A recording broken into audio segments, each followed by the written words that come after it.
ආයුබෝවන් කියලා පිළිගන්නවා 2026 වර්ෂයේදී අපොස සාමාන්‍ය පෙළ ලියපු නංගිලා මල්ලිලා ඔයාලා හැම දෙනෙක්වම ඉතින් දැන් ගොඩක් දෙනෙක් බලන් ඉන්නේ O level ලියලා රිසල්ට් එක නිකුත් වෙනකල්. ඉතින් මම කලිනුත් ඔයාලව වීඩියෝස් වලදී දැනුවත් කරා මෙන්න මේ රිසල්ට් එක අද හෙටම එන්නේ නැහැ කියලා කලින් වීඩියෝස් වල ඒ වීඩියෝස් බලපු අයට අවබෝධයක් ගන්න පුළුවන් වුණා ඔයාලගේ එක්සෑම් එකේ රිසල්ට් එක නිකුත් වෙන දිනය සම්බන්ධයෙන්.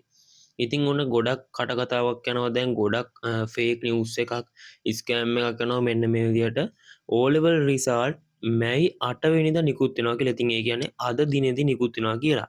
ඉතින් ඒක සම්බන්ධයෙන් අපි කතා කරමු සාක්ෂි සහිතව. ඉතින් channel එකට අලුත් කෙනෙක් ඉන්නවා නම් channel එක subscribe කරලා දිගටම එකතුලා ඉන්න.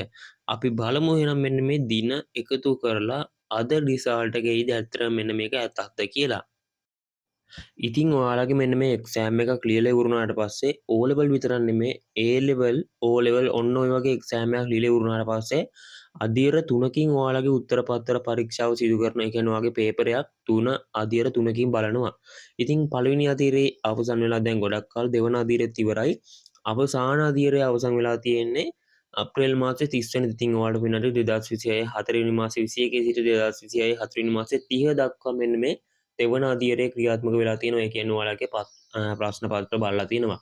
ඊට පස්සේ තමයි ඔයාලගේ ප්‍රැක්ටිකල් දින එකතු වෙන්නේ. කියන්නේ ප්‍රැක්ටිකල් ඔයාලගේ පැවැත්වෙන්නේ. අපි බලමු ප්‍රැක්ටිකල් දිනත් එකතු කරලා ඒ දිනත් එක්ක සංසන්දනය කරලා ඔයාලගේ රිසල්ට් අද එහෙම නැත්නම් අද හෙටම එයිද කියලා. හරි ඉතින් දැන් ඔයාලට පේනවා ඇති මෙන්න මේ විදිහට ඔයාලගේ ප්‍රැක්ටිකල් ඩේට් සිලෙක්ට් වෙලා තියෙන දවස් මෙන්න මෙතන පේනවා. 2026 අප්‍රේල් 22 සිට 2026 මැයි 4 වෙනිදා දක්වා තමයි ඔයාලගේ ප්‍රැක්ටිකල් සිලෙක්ට්ලා තියෙන්නේ.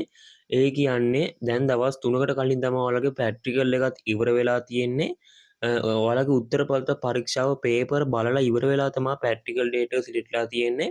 ඉතින් ඒ කියන්නේ දවස් 3කට කලින් ඔයාලගේ එක්සෑම් එකේ ප්‍රැක්ටිකල් ඩේට් ඉවර වුණා නම් ඒ වගේ ලකුණු එකතු කරලා අපි අර කලින් බලපු තුන්වෙනි අදියරේ ඒ පේපර් වලට ලකුණු එකතු කරලා තමයි ඔයාලගේ අවසාන රිසල්ට් එක නිකුත් කරන්නේ. ඒ කියන්නේ අද හෙටම ඔයාලගේ රිසල්ට් එක මෙච්චර ඉක්මනින් ලබා දෙන්න ඔයාලා ඕන ගොනෙක්ට තේරෙනවා අත්‍යවශ්‍යම කිව්වොත් එහෙම තව සතියක් වගේ කාලයක් යයි ඔයාලගේ ප්‍රතිඵල නිකුත් වෙන්න. ඉතින් ඒ හින්දා කවුරුත් බොරු නිවුස් වලට පැටලෙන්න එපා. රිසල්ට් එන දවසක් නිකුත් කරපු ගමන් අපි ඔයාලව දැනුවත් කරන්නම්. channel එක subscribe කරලා එකතු වෙලා ඉන්න. එහෙනම් ඉතින් මේ වීඩියෝ එක පල්ලෙහාම ඔයාලගේ අදහස් කමෙන්ට් කරන්න, යාළුවන්ටත් බලන්න ෂෙයා කරන්න. අපි තවත් වීඩියෝ එකකින් හමු වෙනතුරු ඔයගොල්ලොන්ට සුබ දවසක්.